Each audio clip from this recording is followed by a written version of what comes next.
Didn't you know? Pokémon Colosseum is set in the Ore region, which is thought to be a pun on the real-life naturally occurring solid material, ore, from which a metal or valuable mineral can be profitably extracted. This naming convention is also extended to certain locations in the region, such as Agate Village and Pyrite Town. However, this is actually a very common misconception.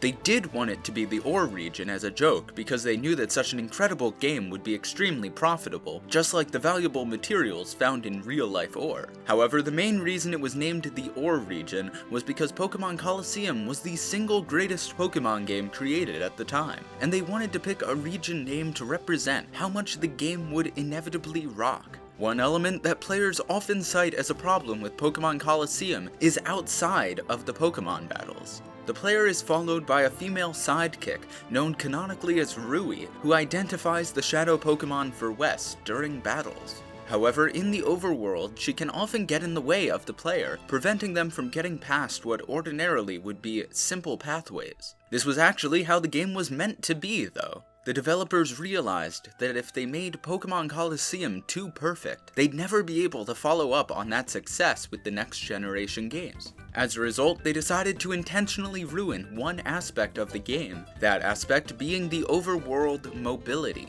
This is cleverly referenced through the very cause of the problem, Rui, whose name is a pun off of the word ruin.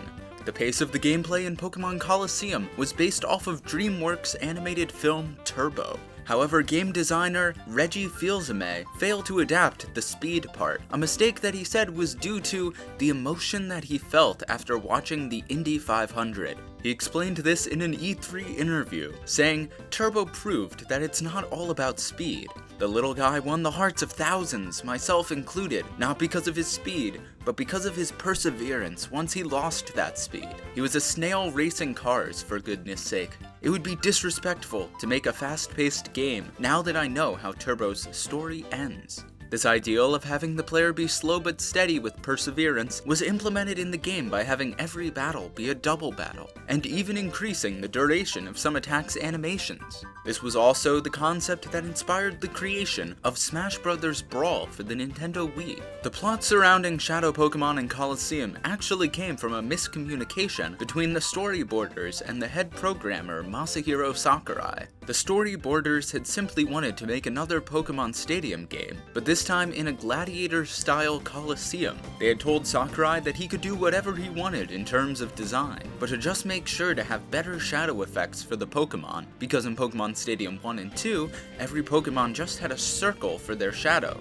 While Sakurai did make the shadows match the individual Pokémon, he thought that the storyboarders had also wanted the Pokémon to have actual shadow effects, and so he based the shadow type off of Shadow the Hedgehog from Shadow the Hedgehog for the Nintendo GameCube. He made the Pokémon edgy and rebellious animals willing to attack humans, that at the end of the game are purified and ultimately become good. The player is even given the opportunity at the beginning of the game to catch a Shadow Bayleaf, a Pokémon which can learn Bullet Seed, a reference to Shadow's infamous use of guns in Shadow the Hedgehog. The addition of Shadow Pokémon also led to the creation of Wes, the anti-hero protagonist who was made to be the trainer version of Shadow. This can be seen as early as the opening cutscene, where Wes blows up the Snag'em hideout, a reference to Shadow's ability Chaos Blast. Just like the Pokémon in Shadow, Wes also has a dramatic turn from evil to good, initially killing humans and stealing weapons, to eventually saving the world from a demon. While everyone knows and adores Miror B, a less well-known character is his successor, Mirakle B. Mirakle B tries to imitate his master Miror B by creating a team that has a Sudowoodo like Miror B, changing his clothes to match Miror B, and even breaking through the fourth dimension to change his battle theme to a sped up and distorted version of Miror's B theme.